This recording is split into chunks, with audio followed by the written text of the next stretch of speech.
Assalamu alaikum wa rahmatullahi wa barakatuh, and dear students, and this is teacher Adam, and this is our 19th lesson. We're still doing present continuous tense, and so today we're going to talk about a very important verb.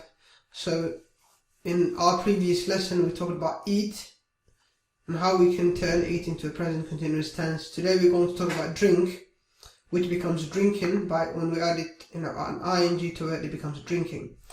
ardada sharafta badan waxaan leeyahay waa macali aadam casharka kusoo dhawaada.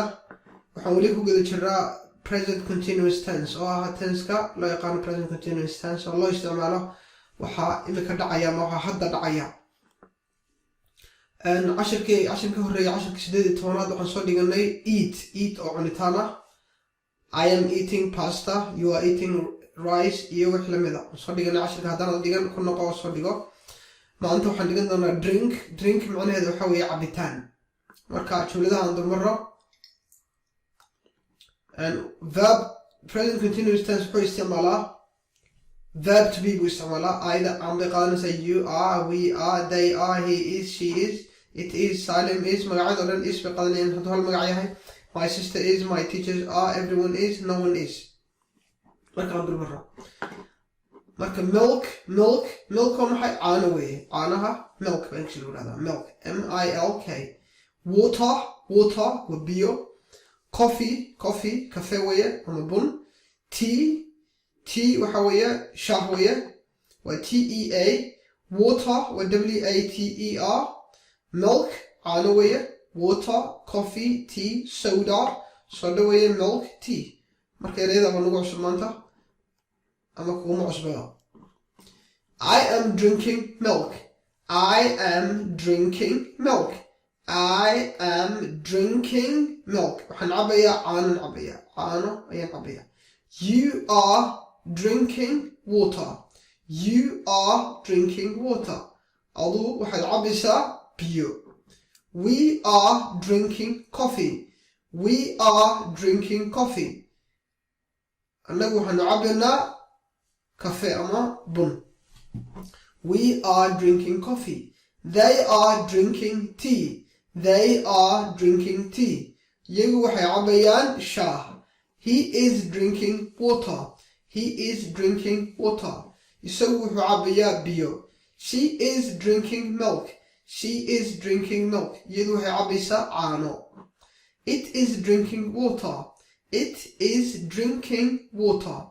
It is drinking water. hadduu eeyahay oo kale waxaa la odhanayaa isagu wuxuu cabayaa biyo. hadday biso tahay iyadu waxay cabaysaa biyo. hadba wax laga hadlayo ereyada af soomaaliya qaarna oo lab wey qaarna dhadig wey. it waxaa loo isticmaalaa xayawaanaha iyo waxyaabaha jamadaadka, waxyaabaha nafta aan lahayn, kursiga iyo miiska iyo xayawaanaha iyo wixii lamid a wixii naf aan lahayn ama maxaan ku dhahda kursi iyo miis iyo waxa ah ama xayawaanada oo dhan it baa loo isticmaalaa.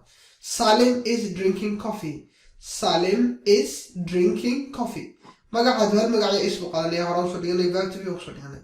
Salim is drinking coffee. Salim wuxuu cabayaa cafe buu cabayaa. My sister is drinking tea. My sister is drinking tea. walaashay waxay cabaysaa shaah bay cabaysaa. My teachers are jamaca way marka aabay qaadanayaan. My teachers are drinking soda. My teachers are drinking soda. macallimiintayda waxay cabayaan soda cabayaan. Everyone is drinking milk. Everyone is drinking milk. Everyone horaan soo dhigan everyone qof walba wey. qof walba wuxuu cabayaa caano cabayaa. Everyone is drinking milk. Everyone is drinking milk. No one waa cidna. No one is drinking tea. cidna ma cabiso shaah. No one is drinking tea. I am drinking milk. You are drinking water. We are drinking coffee. They are drinking tea. He is drinking water. She is drinking milk. It is drinking water. Salim is drinking coffee. My sister is drinking tea. My teachers are drinking soda. Everyone is drinking milk. No one is drinking tea. Here, coffee is coffee. And dear students, I end the lesson there. And I leave you with Assalamu alaikum wa rahmatullahi ta'ala wa barakatuh. Bye bye.